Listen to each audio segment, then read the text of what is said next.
जय गुरुदेव। जय गुरुदेव। जय गुरुदेव। जय गुरुदेव। जय गुरुदेव नाम किसका? प्रभु का। जय गुरुदेव नाम किसका? प्रभु का।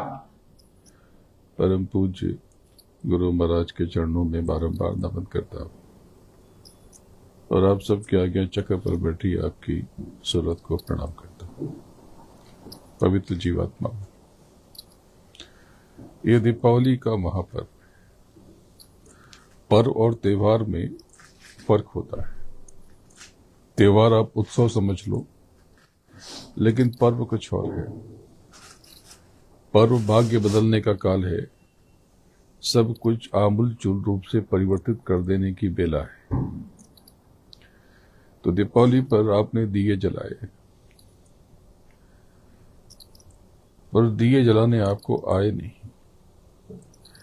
ये कौन सा दीपक था जो जलाना था जिससे उजाला हो जाता? तो आपने कहा हमने तेल के भी जलाए, घी के भी जलाए और मोम के भी जलाए।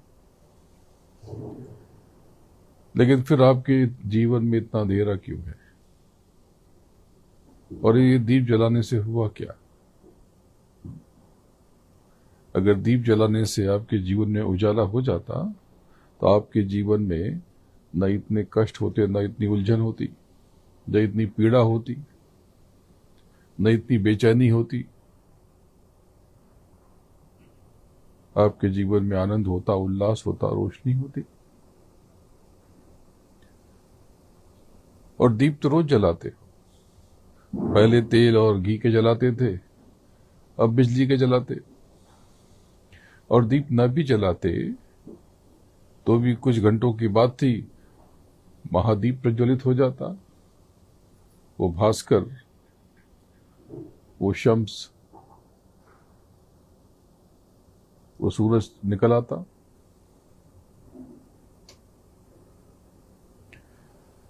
दीपक तो जलाना था, वो भी मिट्टी का।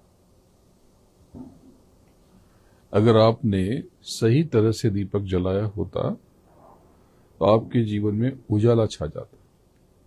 तो आपको युक्ति नहीं आई, जुगाड़ नहीं आया, तरीका नहीं आया, सलीका नहीं आया। आपने समझा नहीं। ये युक्ति संतों ने आपको सिखाई, महापुरुषों ने आपको सिखाई, लेकिन आप दीप जलाना फिर भी सीख न सके। दीप जलाना था मिट्टी का, न कि सोने का, न कोई चांदी का, न कोई हीरे मोती का। तो आप कहेंगे कि हमने तो मिट्टी का भी जलाया, पर वो मिट्टी का दीपक क्या है? वो मिट्टी का दीपक आपका तन है, आपका शरीर है, आपकी देह है। और यहां पर दीपक जलाना था, ये लौ जलानी थी। आपकी आज्ञा चक्र पर जो सूरत बैठी है, आपकी आत्मा बैठी है, इसमें बोध करना था, इसमें जुम्बिश होनी थी, ये लौ लगनी थी। दीपक 12 नाम का और महल भया उजियार। अगर ये दीपक बार लेते, जला लेते, ये लौ जल जाती, प्रज्वलित हो जाती, अंतर में आप नाम को पकड़ लेते, तो हर कष्ट से, दुख से निर्मुक्त हो जाते। न जाने कितने महापुरुषों ने दीप जलाए अपने भीतर, लोगों के भीतर। न जाने कितने महासंत मीराबाई, जब उनको पता चला तो उन्होंने अपने गुरु के चरण को थाम लिया। जब वो बचपन में थी, छोटी थी, तो किसी ने उनको एक गिरधर नागर की कन्या की प्रतिमा दे दी। उस कन्या को, छोटी बच्ची को, गिरधर नागर की प्रतिमा दे दी और उस प्रतिमा को उसने अपना केंद्र बना लिया। कहा तो गिरधर नागर, लेकिन उन्होंने जब गुरु की तलाश की और पता चला कि काशी में कोई महान संत रहते हैं, रैदास, तो उनकी लौ लग गई। रैदास की कथा बड़ी विलक्षण है। बहुत सारी कथाएं हैं, काशी वालों ने उन्हें समझा नहीं। महापुरुषों को लोग जीते जी समझ नहीं पाते। बड़ी आलोचना हुई, उनकी जाति को लेकर निंदा हुई, क्योंकि चमड़े का काम करते थे, चर्मकार थे।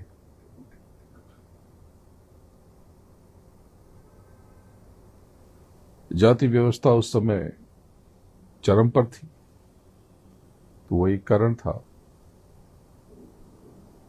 कि लोग उन्हें हिकारत की दृष्टि से देखते थे। जो स्थानीय लोग थे, काशी के लोग थे, तो काशी के लोग तो उनसे कुछ सीख ही न पाए,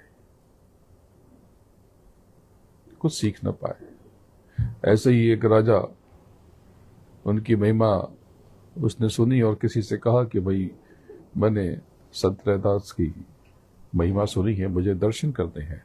तो काशी के लोगों ने कहा, अरे वो तो जाति के शूद्र हैं, चर्मकार हैं, आपका उनसे मिलना अच्छा नहीं रहेगा। बोले मुझे तो मिलना ही है। तो बोले रात के अंधेरे में मिलिएगा।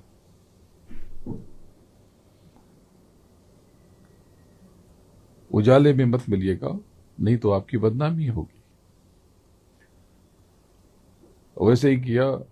अंधेरे में सुबह सुबह वो रैदास के पास पहुंचे। वो अपने कर्म में लीन थे। राजा ने अभिवादन किया, उन्होंने भी जवाब दिया और वहीं बिठा दिया फटे हुए आसन पर, गद्दा संदा। सिलाई कर रहे थे, सुबह सुबह काम बाकी था। काम करते करते ही लौ उनकी लगी रहती थी। राजा की भी तरह अपार श्रद्धा देखी। राजा ने कहा कि मैंने आपकी बहुत महिमा सुनी है, कुछ मुझ पर दया हो जाए। उन्होंने कहा ठीक है। वहीं से जिसमें चमड़ा भिगो के रखा था, कठौती, उस कटौती से ऐसे हाथ से जल रहा। बोले कि अंजूरी बनाओ, हाथ में जल दे दिया। बोले इसको पी जाओ। चर्मकार, चमड़े का पानी, बड़ा गंदा संदा घर, वो कुटिया जो उनकी जो स्थान था, कर्म स्थान, वातावरण कुछ अजीब सा था। और चमड़े का पानी कैसे पी ले, लेकिन महिमा बहुत सुनी है तो इनकार कैसे करें। तो पीने का अभिनय किया और उस चमड़े के पानी को जो कटौती से दिया था, उन्हें अपने वस्त्र पे थोड़ा गिरा लिया। पीने का अभिनय किया कि जैसे पी गए। प्रणाम किया और चले आए। जब महल में वापस पहुंचे तो उनके कपड़े जब धुलने के लिए जा रहे थे तो देखा दाग पड़ गया है। तो धुलने वाले के पास चला गया। उसने तरह तरह की युक्ति, बेटी से कहा कि इसको साफ कर दो दाग को। तो पैजामे में दाग था, कुर्ते में दाग था, शॉल में दाग था। तो कहीं पर उन्होंने दाग छुड़ाने की दवा लगाई, रसायन लगाया, लेकिन दाग छूटा नहीं। तो बेटी ने क्या किया कि उनके कुर्ते में और शॉल में जो दाग था उसको मुंह से चबा लिया। और चबा लिया तो एक अंश जरा सा उसके भीतर चला गया। और वो जाते ही उसमें तो दया छुपी थी। वो जो जल था उसमें वो तो अमृत था। जल में कुछ नहीं था, कटौती में कुछ भी नहीं था, लेकिन उसमें तो आशीर्वाद था, दया थी, मेहर थी, कृपा थी। और उस कन्या ने सब कुछ देख लिया। देखा अगम अगाध, देखा अगम अगाध। और देखते ही उसकी लौ लग गई और वो परम हो गई। परम पुरुष पूर्ण धरणी के उसके दर्शन हो गए। और ऊपर के बड़े बड़े वर्णन करने लगी, बहुत ऊपर की बातें बताने लगी। आपने तो केवल देवी देवता तक समझा है, इसके ऊपर की तो बात पता नहीं। ब्रह्मा विष्णु महेश के ऊपर की कथा आपको पता नहीं। शक्ति और सती के ऊपर का कुछ ज्ञात नहीं। योगी यज्ञेश्वरों को भी ब्रह्म के ऊपर का ज्ञान नहीं। किसी किसी को राम यानी पार ब्रह्म का भान हुआ, उसके बाद वो तो कुछ भी पता नहीं। पता कैसे होगा? तलाश जब बाहर की हो तो भीतर की वस्तु, भीतर की चीज, भीतर का ज्ञान और भान होगा कैसे? वो ऊपर के वर्णन करने लगी। कुछ कुछ बातें उसने बताई कि राजा साहब के ऊपर विपत्ति आने वाली है। तो वो उसके पिताजी ने जाके महल में बता दिया कि महाराज मेरी बेटी ने ऐसा कहा है। राजा ने सुन के हवा में निकाल दिया, लेकिन सोचा कि माल लेने में क्या हर्ज है। तो वहां नहीं गए और वहां दुर्घटना हो गई, राजा बच गए। और एक दो और संकेत दे दिए, राजा की जान बच गई। राजा ने कहा कि तुम्हें कैसे पता? बोले मेरी बेटी सब ऊपर का वर्णन करती है। बेटी के पास पहुंचे, बेटी को बुलाया तो बेटी नहीं आई। बेटी के पास बोले मैं खुद जाऊंगा, मिले तो बेटी बहुत आदर से मिली और ऊपर की बहुत ऊंची ऊंची बातें बता दी, उनके जीवन के बहुत सारे भेद खोल दिए। वो हिल गए, बेटी के चरण छू लिए। फिर उन्हें पता लगाया कि भाई इसके गुरु कौन, ज्ञान कहाँ से हुआ। बोले पता नहीं, अचानक से एक दिन उसे ब्रह्म ज्ञान हो गया। तो उन्होंने पूछा बेटी से कि बेटी तुम्हें ये ज्ञान कहाँ से हुआ? बोले महाराज आपकी वजह से। बोले मेरी वजह से? बोले हाँ, वो जो आप एक बार आपके कपड़े आए थे उस पर दाग लगी हुई थी, आप किसी महात्मा के पास गए थे काशी में, क्योंकि दृष्टि खुली थी तो सब देख लिया। बोले उन्होंने आपको कटौती से जल दिया था, वो गंगा, नीचे की गंगा तो चाहे जो भी हो, लेकिन ये असली गंगा मिली थी और आपने उसको ग्रहण नहीं किया, उसे कपड़े पे गिरा दिया। तो मेरे पास धुलने के लिए आया तो दाग जा नहीं रहे थे, मैंने उसे चूस लिया।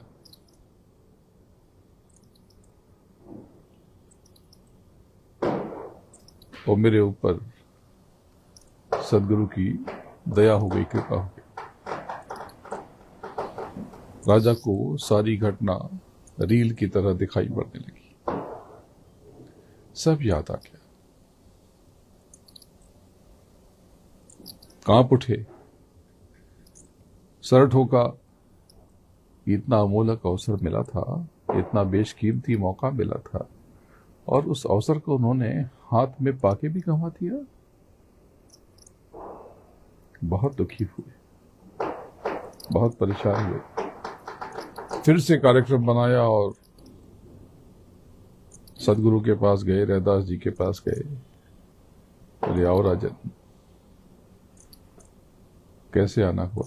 बोले वो दया चाहिए थी, उसे ना आपने दी थी, लेकिन वो पीने में नीचे गिर गया, वस्त्र पे गिर गया। बोले फिर से वो जल मिल जाता। बोले बस अब तुम्हें कमाना पड़ेगा। वो दौलत उस समय तो दया हो गई थी, मेहर हो गई थी, लेकिन अब तुम्हें कमानी पड़ेगी। ये जो आपको सत्संग मिल रहा है, ये मिल रहा है, इसके बाद सत्संग आपको कमाना पड़ेगा। सत्संग हमेशा नहीं मिलेगा। आपने देखा होगा कि आपको सत्संग तो ऐसे अक्सर मिल जाता था हर पर्व पर, त्योहार पर इस बार दिवाली पर आपको सत्संग नहीं मिला। ये तो आज सब लोग जमा हो गए तो आपके ऊपर दया हो गई। एक समय ऐसा आएगा कि सत्संग हो जाएगा, फिर आपको सत्संग कमाना पड़ेगा। दोनों आंखों के बीच बैठ करके उस सत्संग को सुनना पड़ेगा। अभी तो दया हो रही है आपके ऊपर, उस दया को आप अभी पहचान नहीं पा रहे, लेकिन हमेशा थोड़ी हो सकेगी। बार बार जब तिरस्कार करोगे, अवहेलना करोगे, तो एक दिन ये बाहर से सत्संग बंद हो जाएगा और फिर सत्य का संग, जो मूल संग है अपने भीतर, नाम की कमाई करनी होगी और उस सत्य के संग को महसूस करना। मीरा अपने गुरु रैदास की उंगली पकड़ के अपने मालिक में खो गई और हमेशा रमी रहती, हमेशा अपने पूर्ण ब्रह्म। नाम उसने रख दिया गिरधर नागर। गिरधर नागर का मतलब वहां ब्रह्म नहीं था। श्री कृष्ण होकर के भी उसका जो अर्थ था वो राधा कृष्ण थे, यानी राधा स्वामी। यानी सिया राम यानी पूर्ण ब्रह्म, उसी में खोई रहती थी। और मीरा ऐसे रम गई अपने प्रभु में, अपने मालिक में, अपने सरकार में, अपने सदगुरु में, कि सशरीर प्रभु में समाने की घटना इस कायनात में मिलती तो है, पर बहुत कम। कलयुग में कबीर साहब का शरीर नहीं मिला, मीरा का भी शरीर नहीं मिला। मीरा की अंत समय की घटना बड़ी मार्मिक है, महसूस करोगे तो रोंगटे खड़े हो जाएंगे। हुआ यूं था कि रोज मां मीरा बड़ी कम आयु में उनकी वो अपने प्रभु में समा गई, सदगुरु में समा गई। वो नित्य सुबह अपने मंदिर में चली जाती और अपने प्रभु का अंतर श्रृंगार करती, दोनों आंखों के बंद, और भजन में बैठ जाती और आरती करती, बिन घृत दीप की आरती करती। विनय करूं मैं तो कर चोरे, सदगुरु द्वार तुम्हारे, बिन घृत दीप आरती साजू, दो अखियन मचतारे। और खोई रहती। एक दिन ऐसा हुआ 2-3 दिनों से कि मां मीरा ने अपने कक्ष को बहुत साफ सुथरा करना शुरू कर दिया था। हमेशा मुस्कुराती रहती थी, परम आनंद में लीन नजर आती थी, उसी में हंसती थी, उसी में रोती थी, लोग समझ नहीं पाते। और उस दिन ब्रह्म मुहूर्त में कुछ जल्दी ही वो मंदिर के भीतर पहुंच गई और उन्होंने पट बंद कर लिए। हमेशा करती थी, दरवाजा बंद कर लेती थी। अमूमन वो सूर्योदय के समय जाती थी और कुछ देर में चली आती थी भजन करके। भजन यानी भज और श्रवण, ब्रह्मानी नाद को सुनना, उस परम शब्द को, उस महास्वर को, उस आसमानी आवाज को जो आपका मूल है, उसी को शब्द कहते हैं, उसी को नाम कहते हैं। जो आपको बताया कि दीपक 12 नाम का महल भया उजियार।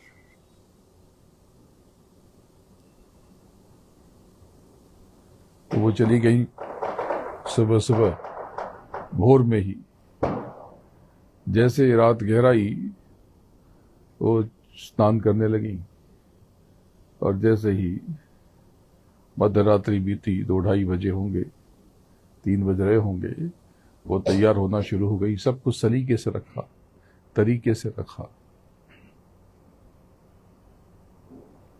और रख करके सब कुछ अपनी अमानत, जो भौतिक चीजें, भारी साफ सुथरा करके उसे ढंग से रख के उन्होंने आरती की थाल उठाई।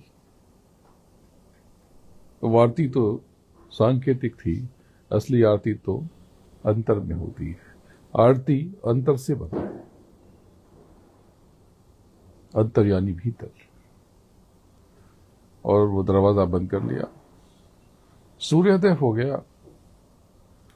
मीरा मां की आरती हो चुकी होगी, लोगों ने समझा होगा, इंतजार कर रहे थे।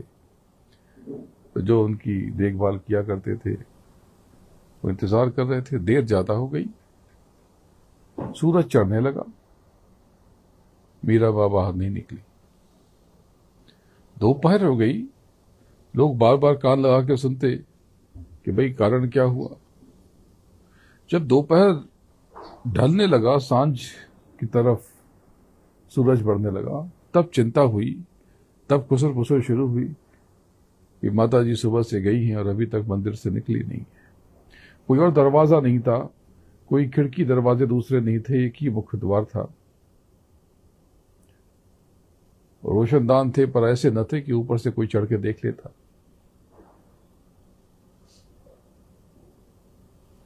जब सूरज ढलने लगा तब चिंता हुई। बोले अब तो खोलना पड़ेगा, कुछ लगता है तबीयत बिगड़ गई। और किसी तरह से जब दरवाजा खोला तो सबके रोंगटे खड़े हो गए, सबकी रूह कांप उठी, सब सिहर उठे, क्योंकि वहां मां थी नहीं। मीरा मां के वस्त्र गिरधर नागर के ऊपर सजे हुए थे। गिरधर नागर मीरा माँ के वस्त्र पहने हुए थे और शरीर मीरा माँ का कहीं नहीं था। वो अपने प्रभु में सशरीर समा चुकी थी। लोगों के आंसू गंगा जमुना की तरफ बहने लगे। सोच भी न सके, स्तब्ध रह गए और क्षण में पूरे नगर में ये खबर आग की तरफ फैल गई और लोगों का जत्था महल की तरफ, मंदिर की तरफ, जहां पर जो स्थान था उनका, उन्होंने राज परिवार छोड़ दिया था। वो कुछ समय काशी मथुरा होते हुए, वृंदावन होते हुए वो द्वारिका चली गई थी।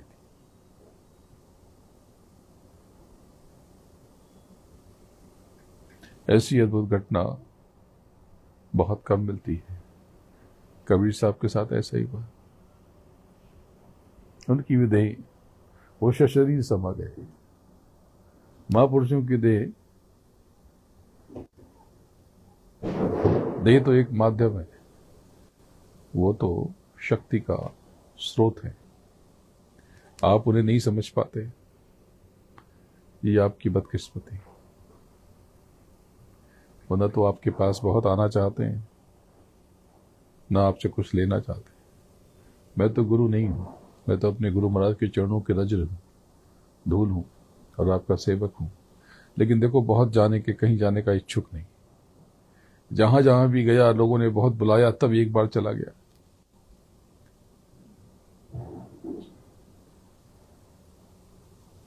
मैं बहुत कहां जाता हूं, जहां प्रेम मिलता है वहां कई बार चला जाता हूं। लेकिन बहुत बड़े बड़े कार्यक्रम तो आप देखो धीरे धीरे कम होने लगे।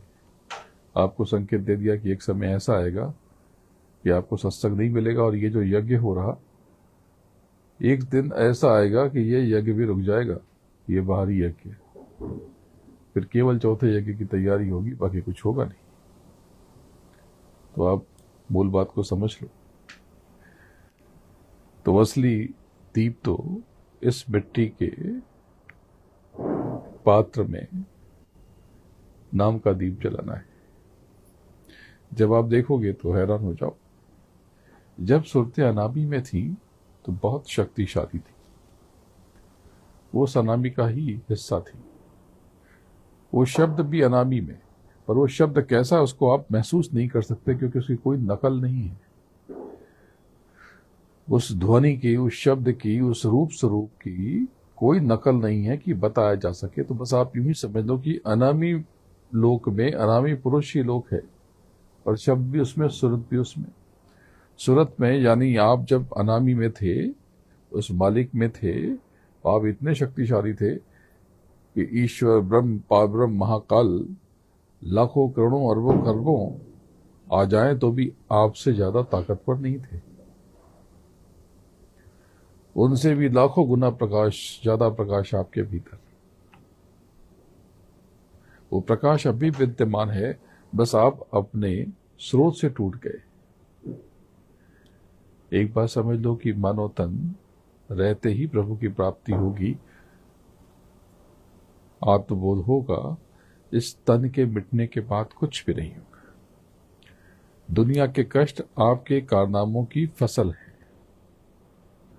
यहां पर ईश्वर ने नियम बना दिए, कर्म प्रधान विश्व रचि राखा, जो जस करे सोई तस फल चाखा। जो आप निंदा करते हो, ये कर्म भोग है, किसी की निंदा मत करो, वरना उसके पाप के बोझ के तले तुम तब जाओगे। और मैंने भी आपको कभी नहीं सिखाया किसी की आलोचना करो। जिसके भीतर भाव हो, प्रेम हो, दया हो, करुणा हो, उसकी संगति करना।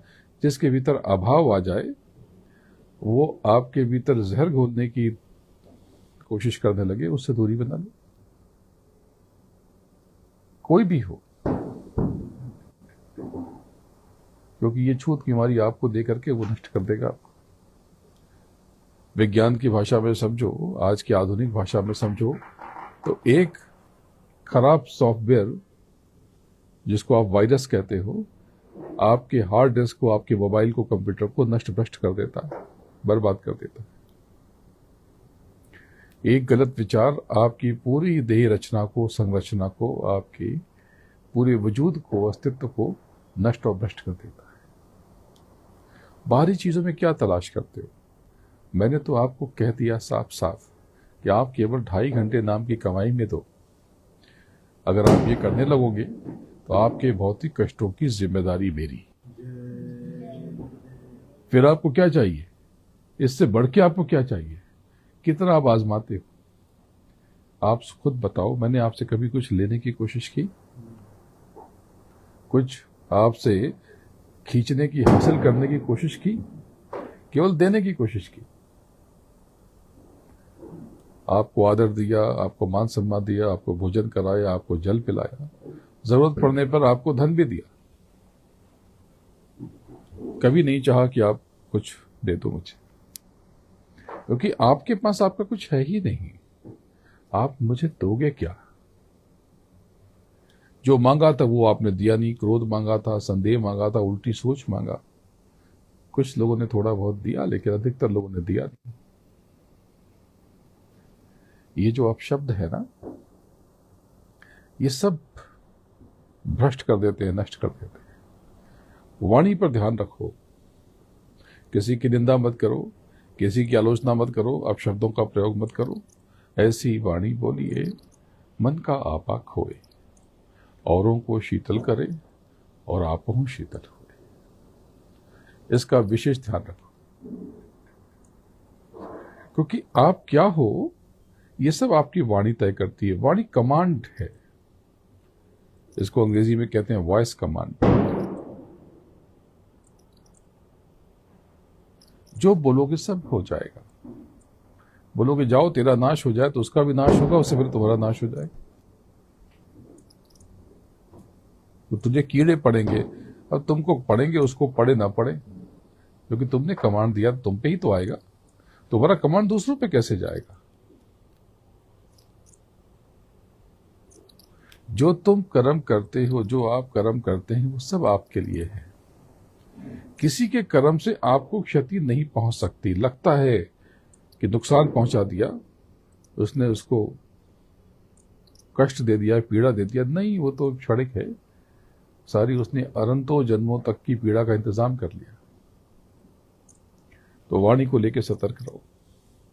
एक राजा शिकार पर गया। गुरु महाराज ये कहानी, कथा सुनाया करते थे, आपको याद दिला दूं कि राजा शिकार पर गया। एक हिरण के पीछे भागा, उसके पीछे सेनापति भी भागा, उसके पीछे मंत्री भी भागे और सारे सैनिक भागे। एक जगह पर पता नहीं चला कि कहां चला गया। तो राजा ने सैनिकों को कहा कि जाओ हिरण का पता लगाओ, कहां चला गया। काफी देर हो गई सैनिकों को गए हुए, तो सेनापति से कहा कि जाओ पता लगाओ। बहुत देर हो गई, राजा को चिंता हुई कि सैनिक चले गए, सेनापति चला गया। मंत्री जी से कहा, मंत्री जी आप जाइए। और बहुत देर हो गई, अकेला रह गया। तो बोला चलो मैं चल के देखता हूं। देखा तो कुछ पता न चले। एक जगह पर देखा कि एक व्यक्ति बैठा हुआ था। गौर से देखा तो लगा कि वो नेत्रहीन है। हाथ हिलाया, उसे देखा नहीं, आंख खुली हुई थी। देखा तो आंख जो है उसकी ऊपर की तरफ थी। समझ गया कि इसके नेत्रों में ज्योति नहीं है, दृष्टि नहीं है। समझ गया कि यह देख नहीं सकता। उसने आवाज लगाई और पूछा क्या आप देख सकते हैं? बोले नहीं, मैं तो नेत्रहीन हूं। लेकिन क्या बात है, आप बताइए, मैं आपकी दुविधा दूर कर दूं। बोले कुछ नहीं, आपने किसी हिरन की आवाज सुनी है? हाँ बिल्कुल, आपका हिरन जिसके पीछे आप थे बाईं तरफ गया है। अभी आपके थोड़ी देर पहले मंत्री जी भी गए, उसके पहले सेनापति भी गए और सैनिक भी पहले जा चुके हैं। बोले बहुत बहुत धन्यवाद। आगे बढ़ा, लेकिन उसको अचानक से कौन था कि कैसे पता है इसको? हिरन की आवाज तो चलो समझ में आती है, लेकिन इसे कैसे पता? बोले कि इधर ही चले जाओ राजन, यहीं पर सब होंगे। बोले इसको कैसे पता कि मैं राजा हूं? इसको कैसे पता कि मंत्री और सेनापति और सैनिक गए? बोले या तो ये छल कर रहा है या कुछ सिद्ध पुरुष है। पहुंचे, देखा तो कुछ पता न चला। आवाज है, बोले कौन कौन है? बोला मैं हूं। बोले अरे राजन, आप अभी गए नहीं? बोले आपको सच में दिखाई पड़ता है कि नहीं पड़ता? बोले नहीं, मैं तो जन्म से नेत्रहीन हूं। बोले जब आप जन्म से नेत्रहीन हो, कहीं आप छल तो नहीं कर रहे हो? बोले बताएं क्या दुविधा हुई? बोले जब आप जन्म से नेत्रहीन हो तो आपको कैसे पता कि मैं राजा हूं? आपको कैसे पता कि मेरे मंत्री गए, सेनापति गए? आपको कैसे पता उसके पहले सैनिक और मृग गया? वो मुस्कुरा उठे, अपनी हंसी छुपाई, लेकिन हंसी आ गई। बोले राजन, सुनना चाहते हो? बोले हाँ।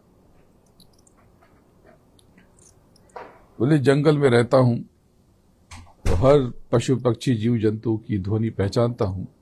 तो मृग तो आसपास घूमा करते हैं, तो मुझे पता चल जाता है कि ये मृग है या कुछ कोई और जीव जंतु है। तो इसकी तो आदत है, तो मुझे पता चल गया कि ये बाईं तरफ मेरे, आपके दाहिनी तरफ मृग गया है। लेकिन उसके बाद कुछ लोग आए और उन्होंने देखा, ये दो रास्ते थे और मुझे बैठा हुआ देखा होगा, मुझे 100 गालियां दी, बहुत बदतमीजी से बात की। और उन्होंने पूछा कि तूने देखा है अंधे किसी को? यहाँ पर कोई मृग को देखा है, हिरण को देखा है? मैं समझ गया कि इनकी वाणी बहुत गंदी किस्म की है, बहुत छोटे लोग होंगे, घटिया लोग होंगे, और इस तरह से आ रहे हैं तो अभी मालूम पड़ जाएगा कि कौन है। लेकिन बहुत छोटे लोग मालूम होते हैं, क्योंकि वाणी सब कह देती है। तो उसने, वाणी ने कह दिया कि बहुत हल्के लोग हैं, व्यर्थ के लोग हैं, निकृष्ट लोग हैं। थोड़ी देर बाद कोई एक व्यक्ति आया और उसने कड़कदार रुआबदार आवाज में कहा कि तूने, ऐ अंधे, तूने किसी को देखा है? आदर नहीं था उसकी आवाज में, वाणी उसकी बहुत मधुर नहीं थी, लेकिन उनसे बेहतर था। गाली गलौज उसने नहीं की, लेकिन बदतमीजी से बात की। मैं समझ गया उनका बॉस होगा, तो जो पहले गए वो सैनिक होंगे, सिपाही होंगे, ये उनका मुखिया होगा, सरदार होगा, शायद सेनापति हो। बोले उसके बाद एक व्यक्ति आया, उसने बहुत तमीज से बात की। उसने कहा कि आपने किसी को देखा है? तो मैं समझ गया इनसे ऊपर का अधिकारी है।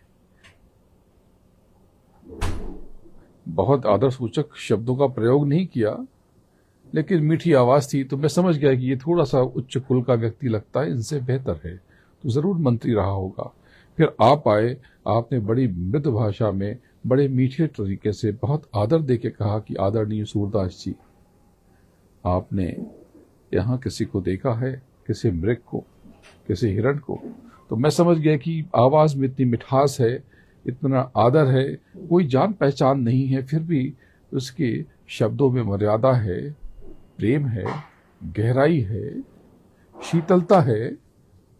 ये कोई उच्च कुल का व्यक्ति होगा, तो जरूर ये राजा होगा या राजतुल्य व्यक्ति होगा। तो इसीलिए मैंने पहचान कर ली और सारी कड़ियों को जोड़ लिया कि ये होगा तो इसके पहले ये राजा है, इसके पहले मंत्री आए होंगे, फिर जो कड़वे तरीके से बोला वो सेनापति होंगे, क्योंकि सेना के साथ, सिपाहियों के साथ बदतमीजी से बात करने की उनको आदत पड़ गई। और उसके पहले जो आए वो बहुत नीचे के कर्मचारी थे। तो मैंने अनुमान लगा लिया कि आप राजा है, मंत्री, सेनापति और सैनिक इधर गए तो राजन आप इधर चाहिए।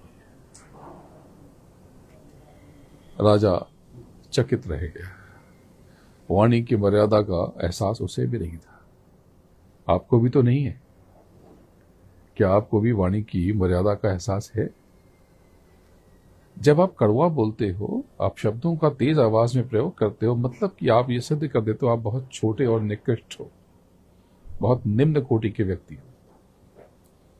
खुद को ऊंचा कहते रहो, उच्च कुल का कहते रहो, श्रेष्ठ कहते रहो, पढ़ा लिखा कहते रहो, लेकिन झगड़ा जब हो तब आपकी पहचान, आपकी कलई खुल जाती है, वो लम्हा उतर जाता है, आप अनाप शनाप कहने लगते हो। इसका मतलब आपका स्तर बहुत नीचे का है।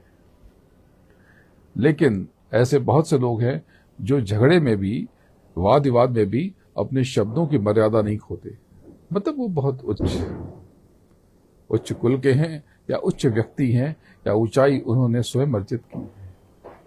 जो बहुत आदर से विरोधियों से भी आदर से बात करता है वो बहुत ऊंचा व्यक्ति है।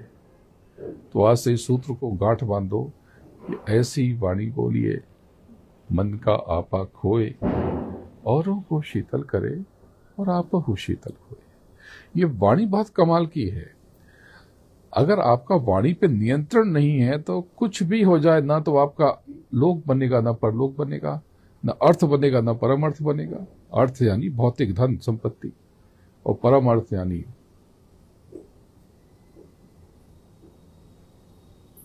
मोक्ष और मुक्ति। तो न ये मिलेगा न वो मिलेगा। अगर आपका वाणी पे नियंत्रण नहीं है तो आप आध्यात्मिक व्यक्ति भी नहीं है। कोई आपका अपमान करते चिंता क्यों करते हो? कोई आपके मन के विरुद्ध आचरण करते परेशान क्यों होते हो? बहुत से लोग कहते हैं कि कभी आप क्षमा मत मांगा कीजिए। जब कभी सत्संग देर से शुरू होता है या कुछ होता है तो आप क्षमा मांगने लगते हैं। लेकिन मेरे गुरु ने मुझे यही सिखाया है। आपको क्या सिखाया, आपने क्या सीखा, ये आप तय कर। तो शब्दों का चयन बहुत सोच समझ के करो। क्रिया की प्रतिक्रिया आप अपने हिसाब से दो, न कि उसके हिसाब से। उसने जो कुछ किया उसकी प्रतिक्रिया आप उसकी तरह बन के मत दो। आप जो हो, आपके भीतर जो खूबी है, जो योग्यता है, क्षमता है, गुण है, उसके अनुसार दो। और कोई आपका अपमान कर देता है, तमाचा मार देता है, चिंता मत करो, हट जाओ वहां से बिना कोई बुरा भाव लिए। और अगर कोई भाव प्रकट करना हो तो मालिक से उसके लिए दया मांगना, तो मालिक उस पर दया करना। क्यों दया कर दें? उसने तो अपमान किया, उसने नीचा दिखाया, उसने बदतमीजी की है, उसने क्या किया है ये उसके कर्म। लेकिन आपको क्या करना है ये आपके कर्म तय करेंगे। किसी के कर्म से प्रभावित होकर आपकी योग्यता, क्षमता, गुण सब धूल में मिल जाए, इसका मतलब कि आप बहुत कमजोर हो, किसी लायक नहीं थे। ऊपर ये मुलम्मा चढ़ा था, खरा सोना नहीं थे आप। खरा सोना होता तो आप सह लेते, बर्दाश्त कर लेते।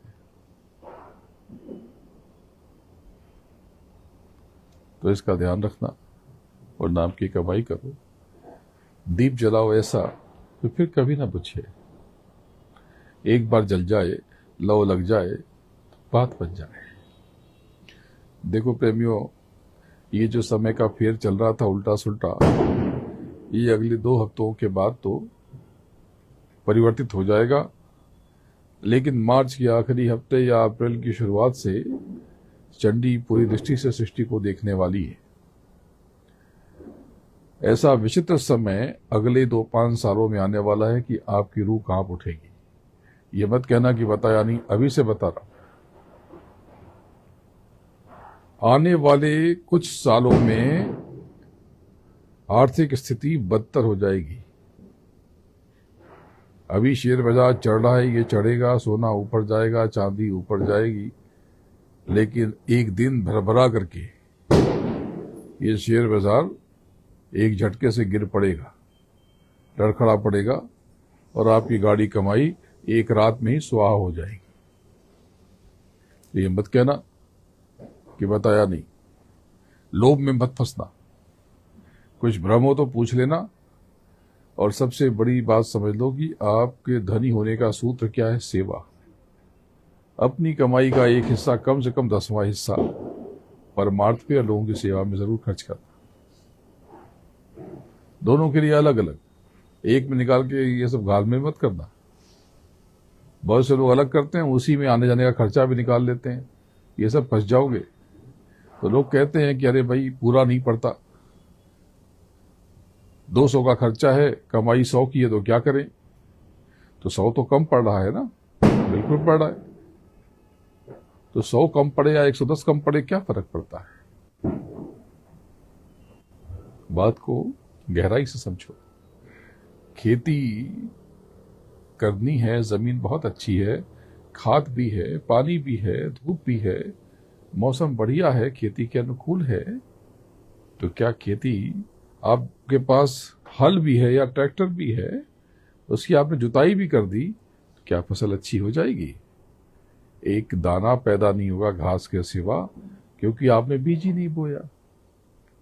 जब बीज नहीं बोगे तो क्या पाओगे? जो बोगे वो पाओगे। अगर आप कष्ट में हो तो आपने कष्ट और दुख बोया है। मैं आपको कोई वस्तु दे दूं या आपके हाथ में ये चश्मा हो, इसे आप घुमा फिरा के देखो, बार बार देखो, बार बार देखो, बार बार देखो, बार बार देखो, तो कोई क्या समझेगा कि आपको चश्मा पसंद है या नापसंद है? यही समझेगा पसंद है। और उसके पास अतिरिक्त चश्मा होगा तो आपको उठा के दे देगा। इसलिए जो स्थिति आपको पसंद नहीं है, जो परिस्थिति आपको पसंद नहीं है, जो व्यक्ति आपको पसंद नहीं है, उनका चिंतन करते ही क्यों हो? अनदेखा कर दो। जिस स्थिति को चाहते नहीं हो उसके बारे में दिन रात चिंतन करते ही क्यों हो? वो कथा सुनाई थी सात्विकी, बलदाऊ और श्री कृष्ण की। जंगल में जा रहे थे, रात हो गई, तय हुआ कि 2-2 घंटे पहरा देंगे। पहले सात्विकी ने पहरा दिया, एक राक्षस आया और सात्विकी युद्ध करने लगे। बलशाली थे, वो 1000 लाख गुना बड़ा हो गया, इनकी ऐसी की तैसी कर दी।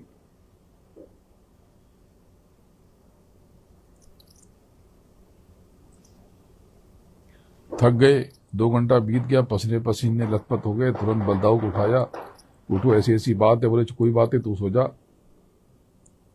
मैं देख लेता हूं। राक्षस आया, छोटा सा था, इतना बड़ा सा, और युद्ध करने लगे। विशाल विराट हो गया, आसमान की तरह हो गया। कांप उठे, बोले कौन सी माया है। लथपथ हो गए, एक तरह से हार मान ली और श्री कृष्ण को उठाया कि श्री कृष्ण उठो, और बताया कुछ नहीं, और सो गए चुपचाप, चादर तान के, घबरा के, डर के, बेचैन होके। जब आंख खुली तो श्री कृष्ण गायब थे। खड़े होके देखा तो श्री कृष्ण का वस्त्र नदी के किनारे, सरोवर के किनारे पड़ा हुआ था। घबरा गए और सात्विकी भी उठ गए। एक दूसरे को आंख में आंख डाल के देखा, बोले लगता है कि गए, और राक्षस ने इनका काम कर दिया। सिहर गए सोच करके जोर से चिल्ला पड़े, कृष्ण कृष्ण कृष्ण। दूर से आवाज आई, बोलो क्या हुआ? तो देखे श्री कृष्ण दातुन कर रहे थे, सरोवर पर कुल्ला कर रहे थे। दौड़ के पहुंचे, बोले सब ठीक? बोले हाँ। एक पानी लिया और एक पिचकारी मारी बच्चे से। बोले ठीक? बोले हाँ। बोले कोई परेशान नहीं? बोले नहीं। तो एक दूसरे को देखा सात्विकी ने और बलराम ने। फिर बलराम ने पूछा कि वो आया था? बोले कौन? सात्विकी ने धीरे से कहा, वो राक्षस। बोले हाँ आया तो था। बोले फिर? बोले क्या? कुछ नहीं। बोले मतलब? बोले मैंने उसकी तरफ देखा ही नहीं। बोले मतलब? बोले मैंने उसको अनदेखा कर दिया। बोले फिर?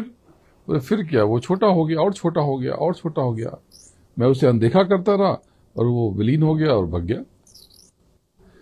नकारात्मक परिस्थिति जब आप चिंतन करोगे तो विकराल हो जाती है, और जब आप अनदेखा कर दो तो वो सूक्ष्म होकर मिट जाती है। हमेशा अगर चिंतन करना है तो अपने गुरु का करो, सदगुरु का करो। दोनों आंखों के मध्य उसे सामने रखो। देखो प्रेमियों, अगर आपने इस विधि को अपना लिया और आपने सदगुरु की उंगली थाम ली, तो समय अच्छा आया बुरा, आपको गर्म हवा भी नहीं लगेगी। आजमा के देख लो। कोई क्या कहता है, इस शंका में पड़ते क्यों हो? अपना अपना अनुभव अपने साथ रखो। आज सत्संग मिल रहा है, दिवाली का सत्संग 2 दिन के बाद मिला आपको। तो इतने लोग इकट्ठा हो गए, इसलिए दया हो गई प्रभु की, मालिक की, गुरु महाराज की। नहीं तो अब धीरे धीरे सत्संग कम हो जाएगा। तो तैयारी करो। जिन्होंने टिकट नहीं कराया है वो भी 5 तारीख को पहुंचने की कोशिश करें। जगह न मिले, जनरल क्लास में बैठ जाना। दोनों आंखों के बाद एकदम शांत होकर के, मुस्कुरा करके टीटी के आगे हाथ जोड़ देना, आपकी सारी व्यवस्था हो जाएगी। आप आराम से किसी न किसी बहाने थोड़ा खड़े होकर थोड़ा बैठ के कोई न कोई आपको जगह दे देगा। बहुत मिठास से बात करना, आदर से बात करना। बोले कि भाई टिकट आपके पास, रिजर्वेशन दे दो, अगर हो तो। बोलेगा कि नहीं है, पहले लेना चाहिए था। बोले हाँ, मुझे जाना पड़ा, वहाँ बहुत बड़ा यज्ञ हो रहा, आप भी आइए। जो रास्ते मेरे सबको आमंत्रित करते जाओ। पुराने अगर सुनना चाहे तो सुनाना, नहीं तो नए प्रेमियों को आमंत्रित करो। ऐसी दया बरसेगी उन पर, ऐसी दया बरसेगी कि उनका भी काम हो जाएगा, आपका भी हो जाएगा। उनका भी काम हो जाएगा, आपका भी काम हो जाएगा। भाई उनको जीवन में उनके परिवर्तन आया किसी के कारण, तो कर्म प्रधान जगत है, आपकी वजह से ये हुआ, ये भी आपके खाते में जमा हुआ। तो नए जीवों को जगाओ, नए लोगों को लेकर के आओ, जिन्हें कुछ नहीं पता उनको लेकर के आओ। आप गौर से देखो, जो हृदय से जुड़ा, सच्चे भाव से जुड़ा है, हर जीव का जीवन बदला है, लौकिक भी और पारलौकिक। जिसके भीतर संदेह रहा, छल रहा, दूसरे और खेल तमाशे रहे, या जो किसी की बात आकर के अंदर उसने जहर को अंगीकार कर लिया, वो फना हो गया। तो किसी की निंदा मत करो। मैंने साफ साफ कहा है, जो मेरे पास आए वो भी मेरे, जो आकर के दोबारा ना आए वो भी मेरे, जिनके भीतर भाव है वो भी मेरा, जिनके भीतर भाव के अभाव हो गया वो भी मेरा। मैंने किसी को नहीं छोड़ा, ना मैं छोड़ता हूं। उसका आज नहीं तो कल, कल नहीं तो परसों दया हो जाएगी। मुझे चिंता मनुष्यों की नहीं है, मुझे चिंता है स्थावर की, मुझे चिंता है उत्तमज की, मुझे चिंता है अंडज की, मुझे चिंता है जल के जीवों की, मुझे चिंता है पिंडज के छोटे छोटे जीवों की। मुझे मनुष्यों की चिंता तो है नहीं, और सत्संगियों की मुझे कोई चिंता नहीं है, क्योंकि उनके भीतर बीज पड़ा है, आज नहीं तो कल उनका काम हो जाएगा। इस देह में नहीं करेंगे, अगले जन्म में दीनहीन हो जाएंगे, लाचार हो जाएंगे, तब नाम की कमाई करेंगे। अभी तो जगत की कमाई में फंसे पड़े, निंदा में, आलोचना में, संदेह में फंसे पड़े। तो उनके प्रति कोई भी बुरा भाव मत रखना। मैं तो उनसे भी बहुत गहरा प्रेम करता हूं, हर शय से प्रेम करता हूं। तो किसी फेर में मत फंसना, तैयारी करो, अपनी कमाई का 10वां हिस्सा परमार्थ के लिए अर्पित करो।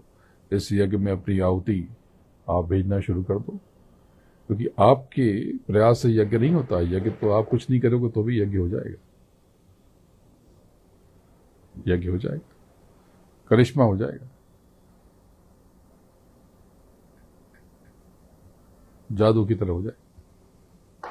लेकिन आपका सहयोग ये आपका खाता खोलेगा। ऐसे ऐसे यहाँ पर बंबई में सेठ पड़े मेरे पास आते और कहते, आपको कुछ करने की जरूरत नहीं, किसी से कुछ लेने की जरूरत नहीं, आप बताइए क्या करना है, हम कर देते। तो मैं उनसे यही कहता हूं कि ये यज्ञ फिर आपका व्यक्तिगत हो जाएगा ना, फिर हमारे प्रेमियों का यज्ञ कैसे होगा, इन जीवों का यज्ञ कैसे होगा? तो सब कुछ आपके खाते में चला जाएगा। तो मैं उनसे कहता हूं कि एक सहयोग आप कर दो, जो आपको आहुति देना है वो डाल दो। ये सब की आहुतियां चाहिए, जो बरस भर आपने जमा की, जो अब तक जमा की, ये सब आहुति डाल दो, क्योंकि ये देह एक दिन लकड़ी में जलेगी, धू धू करके जलोगे। एक दिन खाली पड़ा रहेगा, जाए बसे शमशान, तब क्या करोगे? इसलिए मन तो भजो गुरु का नाम। तो आप सबको शुभकामनाएं, बहुत बहुत आशीर्वाद। दीपावली के अंतर में दीप जलाओ और नाम की कमाई करो, अपने घर चलो, अपने धाम चलो, अपने कर्मों पर नियंत्रण रखो, चेहरे में मुस्कान रखो, हृदय में प्रेम, दया और करुणा, आदर, क्षमा रखो, बर्दाश्त करो, गम खाओ और भोजन थोड़ा कम खाओ। रात का भोजन हल्का करो।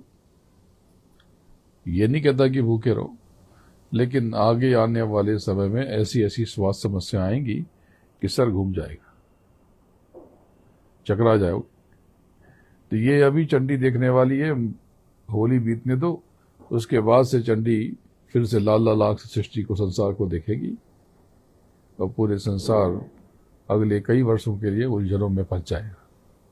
ये बस होने वाला कुछ महीनों में, ये नवंबर शुरू हो गया, दिसंबर, जनवरी, फरवरी, मार्च के बाद।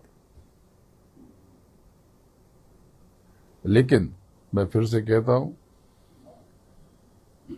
कि अगर गुरु महाराज की, सदगुरु की उंगली थामे रहोगे, समय अच्छा या खराब, संसार में आग लग गया, संसार में पत्थर पड़ जाए, पर आपको कुछ भी नहीं होगा। जय गुरुदेव। ये ध्यान रखना। और अगर आपने 2.5 घंटे नाम की कमाई के लिए रोज देना शुरू कर दिया, तो मैं आपको वचन देता हूं कि आपके भौतिक कष्टों की भी जिम्मेदारी मेरी, और रूहानी की जिम्मेदारी तो है ही, भौतिक कष्टों की भी जिम्मेदारी मेरी। तो कुछ लोग कहेंगे ये क्या समझते, अरे समझते क्या, जुबान दी है, वचन दिया है, ऐसे ही दे दिया, आजमा लेना। हाथ कंगन को आरसी क्या, कहा है, वचन दिया है, तो निभाऊंगा भी। चलो इसी पर एक कथा सुना करके खत्म करता हूं। ये मेरी देह जिस परिवार में पैदा हुई, जिस कुल में, तो इस देह की जो जननी है उनकी जननी, तो बोलचाल में लोग नानी कहते हैं,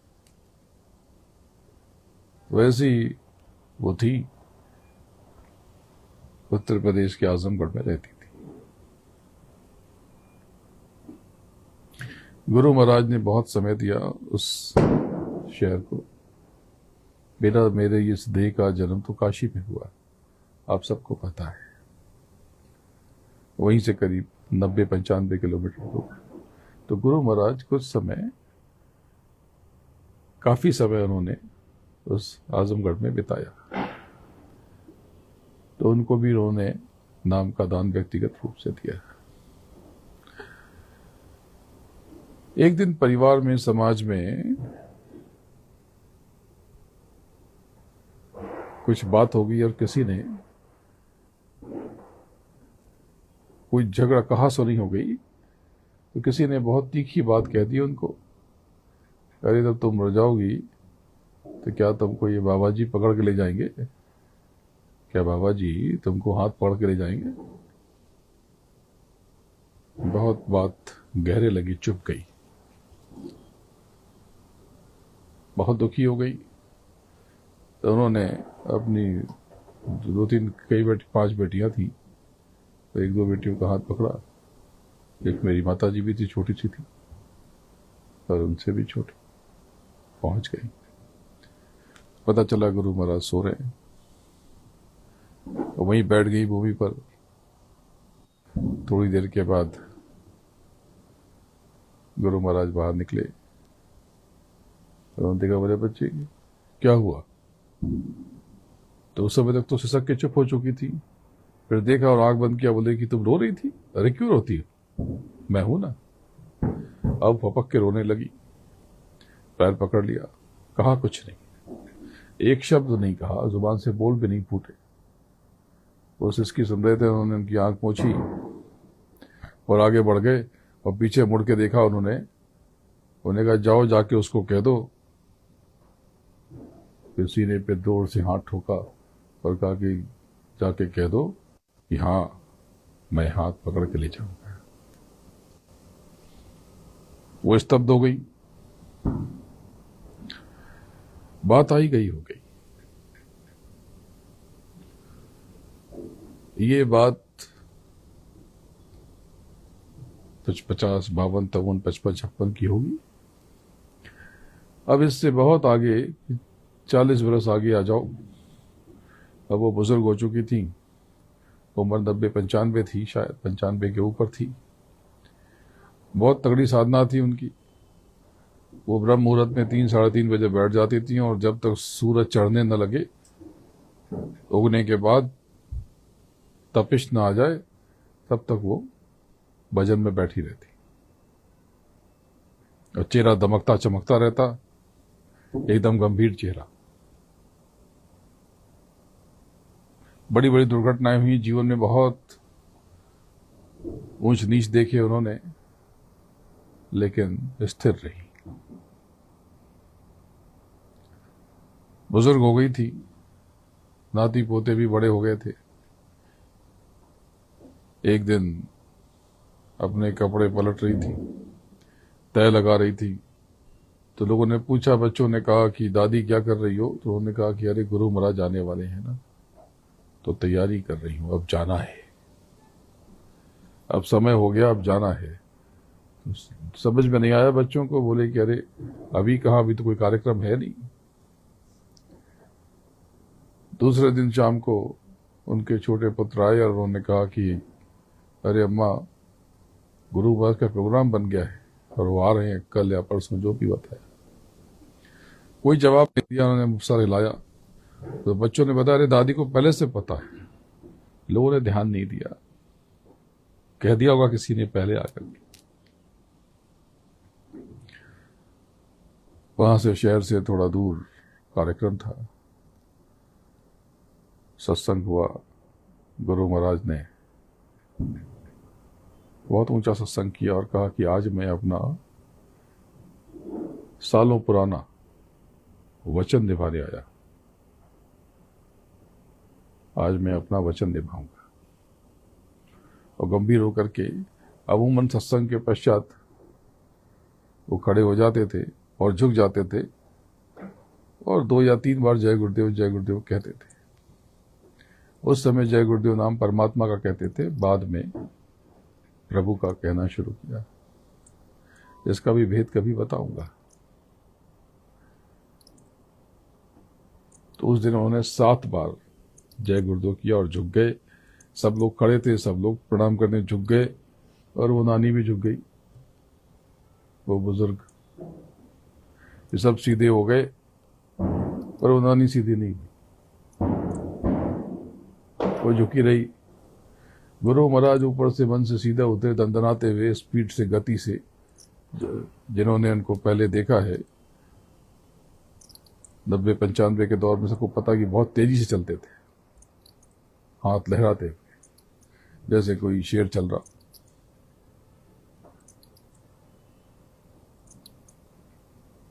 और भीड़ छटती गई, गाय की तरह वो बढ़ते गए। इधर ये नानी झुकी थी। बच्चों ने कहा, दादी दादी। दादी नहीं उठी, बच्चों ने हिलाया, दादी वही लुढ़क गई। लोगों ने देखा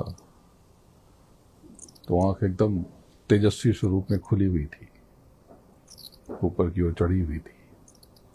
बहुत अद्भुत दृश्य था, विलक्षण। जिसने देखा चकित रह गया, इतना नूर चेहरे पे।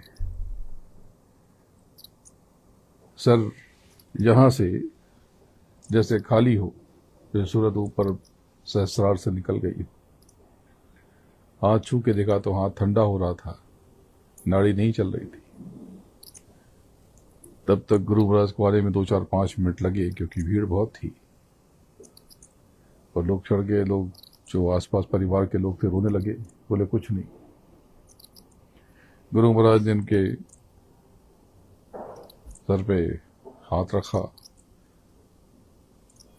आंख बंद की और जिसने कहा था उसको गौर से देखा और सबको, संगत को देखा और परिवार को ऐसे देखा और दाढ़ी पे हाथ फेरा, सहलाया और ऐसे उंगली दिखाई कि मैंने कहा था ना, मैं हाथ पकड़ के ले जाऊंगा। तो प्रेमियों, महापुरुष अपने वचन का निर्वहन करते हैं।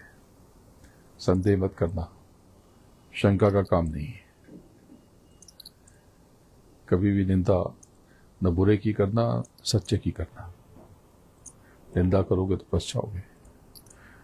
बुरे की निंदा की तो आप कर्म को भोगोगे, और सच्चे की निंदा की तो जाने कहाँ चले जाओगे, पता भी नहीं चलेगा।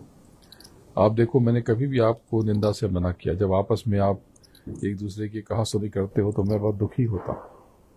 और मैं आपको मना करता हूँ, इस सारे में संकेत देता हूँ कि किसी की निंदा मत करो, अपना कर्म करते रहो, अपने भीतर दीप जलाओ, दोनों आंखों के बीच नाम का दीप। विनय करूं मैं तो कर छोरे, सतगुरु द्वार तुम्हारे, बेनिखृत दीप आरती साचो, दो अखियन मछतारे। भाव सहित नित बैठी झरोखे, जोहत प्रीतम प्यारे। पग ध्वनि सुनो श्रवण ही अपने, मन के काज पिसारे। जागी सुरत पियत चरणामृत, पियत पियत बही न्यारे। घंटा शंख मृदंग सारंगी, बंसी बीन सुनारे।